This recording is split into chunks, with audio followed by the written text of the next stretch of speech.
صباح الخير عليكم او مساء الخير عليكم على حسب الوقت اللي بتشوفونا فيه. ازيكم عاملين ايه؟ يا رب تكونوا بألف صحة وخير. النهارده هنعمل مع بعض او هنركب شريط الحلقات الجاهز بتاع الستارة القطيفة الشانيليا. اول حاجة معانا طول الستارة 275 في عرض 160، بس هي بتصفي على 150 في الاخر. ال 275 تقريبا بيصفوا على 270 في الطول، وده طولها مناسب وخاصة للمباني الحديثة. الستارة هنبتدي نركب الشريط الجاهز مع بعض، وهنحط الحلقات فيه، وهوريكم الطريقة بطريقتين ازاي الحلقات دي هنفرغها، وخليكم معانا. اول حاجة معانا هنا اهوت هنسيب حوالي عقلتين صباع من اليمين وعقلتين صباع من الشمال دي للتانية. لو انت حابة تعملي تانية اقل من كده اعمليها، سيبي عقلة صباع واحدة. اول حاجة بنعملها ان احنا بنسيب المساحة اللي قلنا عليها دي، وبنتني على الشريط من فوق، ويستحسن تبقى تانية حوالي سنتي يعني كده. وهنبتدي بنتني الشريط وبعدين نتني الجناب.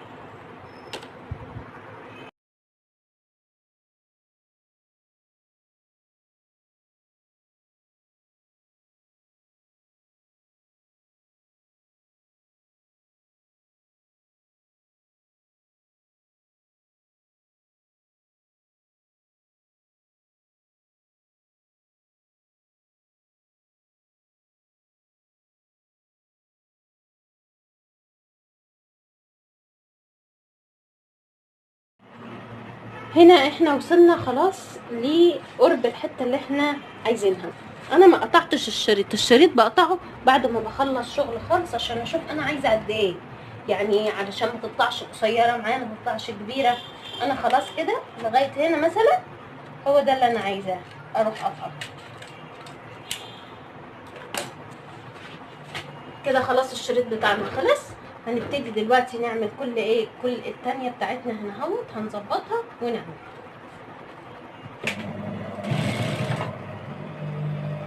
هنتني تانية كبيرة، واحدة،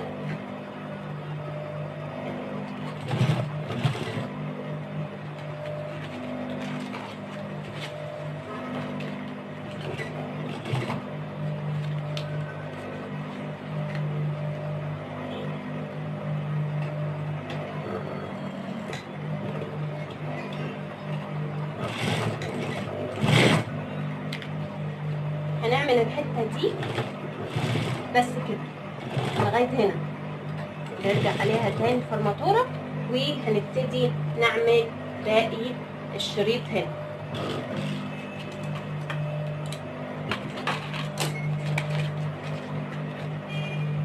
هنبتدي هنا نفس الحكاية، هنشوف ايه التانية بتاعتنا هنتنيها.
وكمان قصادها الناحية التانية علشان الستارة تطلع معانا مظبوطة. الستارة دي تقريبا هتطلع 155 مش 150 بس، علشان احنا ما خدناش غير جزء صغير من اليمين والشمال ما يتعداش 5 سم.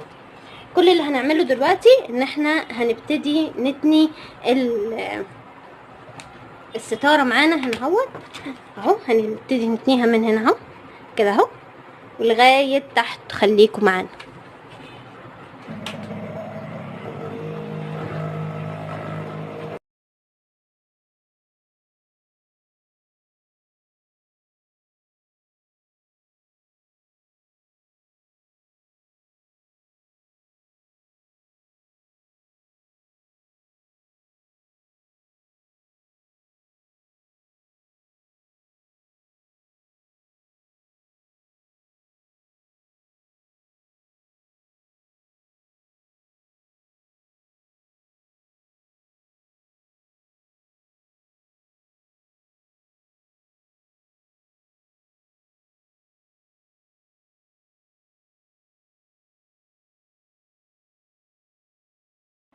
احنا دلوقتي خلاص تنيناها من فوق وتنيناها من على الجناب وخلصنا كل حاجة. في طريقتين بقى علشان نفتح الفتحات بتاعة الستارة دي.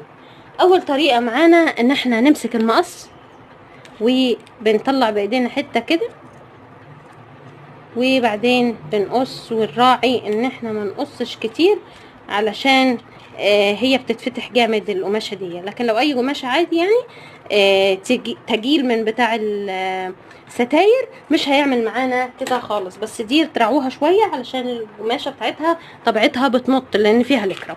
ادي فتحنا فتحه اهو بالمقص عادي، ما فيش اي مشاكل. وهننزل بالحليه بتاعه الستاره، شايفين اهي، وهنعمل كده في الباقي.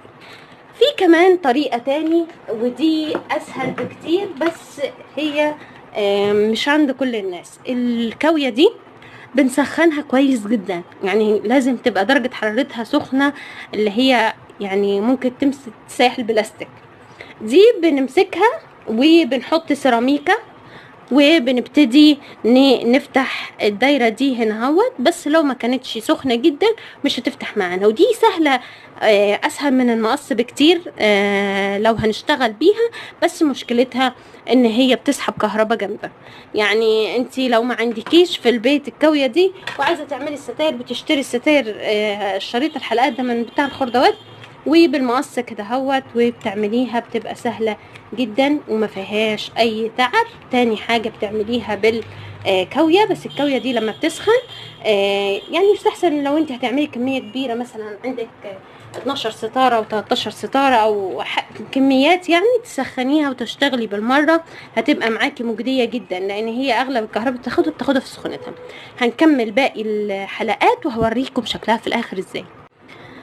احنا خلصنا كل الحلقات، ركبناهم بالمقص مش بالكاوية، لان الكاوية انا محتاجة مثلا اعمل زي ما قلت لكم كمية ستاير كبيرة علشان ما تاخدش مني كهرباء كتير، واشتغل بقى ايه في كله بقى، يعني احط الستارة دي اخلص من دي اشتغل في دي وهكذا، علشان ما تسحبش مني كهرباء كتير، كمان توفر عليا وقت. هي بتوفر وقت عن المقص فعليا، بس لو انت ما عندكش الكاوية دي في البيت المقص هيأدي نفس الغرض. ادي اهي شكلها، عملناها كلها، ودلوقتي هنشوف هتتعلق ازاي.